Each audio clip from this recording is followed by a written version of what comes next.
अपना YouTube channel real music studio like subscribe और bell घंटी को दबाना ना भूलें। प्रेम से बोली बाबा महेंद्रनाथ की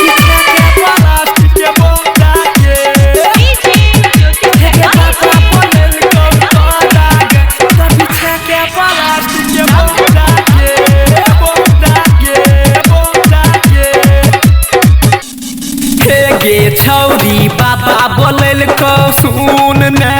हे गई पतर की हे गई छौरी बाबा बोलल को जलवा लेके तोरा गए जल्दी कान्हा कबर उठा ले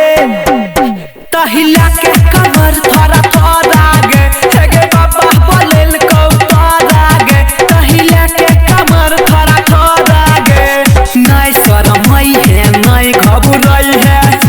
पतर की सुन ने नहीं शरमई है नहीं घबराई है खुश छे माता गौरा गए चल न चिलम के सोटा लगे त पीछा के प्लास्टिक के बोरा गए हे गे बाबा बोलल को तोरा गए त पीछा के प्लास्टिक के बोरा गए त पीछा के प्लास्टिक के बोरा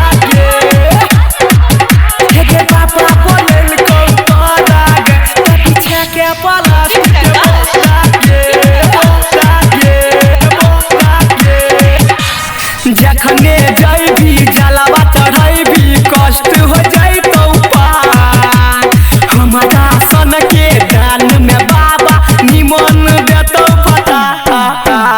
हाँ गए बूची हाँ जखने जैबी जलवा चढ़ैबी कष्ट हो जैतौ पार हमारा सन के दान में बाबा निमन देतौ पता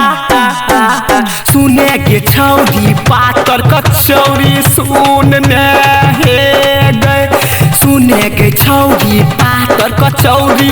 बाबा लगल कहे जोरा गए चले ने चिलम के सट्टा लगे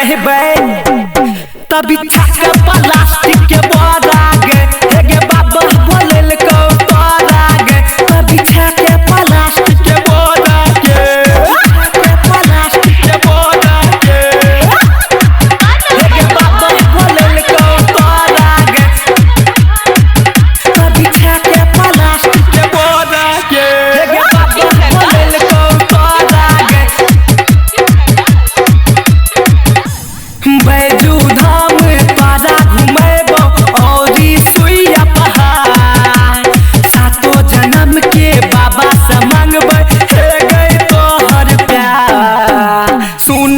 बूची बाबा छै खुशी बैजू धाम के सैर करेबो होरी सुइया पहाड़ सातो जन्म के बाबा से मांगबे तोहर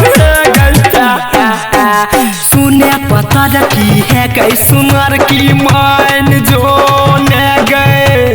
सुने पतर की है गई सुनर की रबिया सनक नहीं छोड़ा गए चले ने चिलम के सट्टा लगे तभी छक प्लास्टिक के बोरा गए गे पापा बोलल को तोरा गए तभी छक प्लास्टिक के बोरा गए। तब आप लोग भी तैयार रहिए बोरा लेके।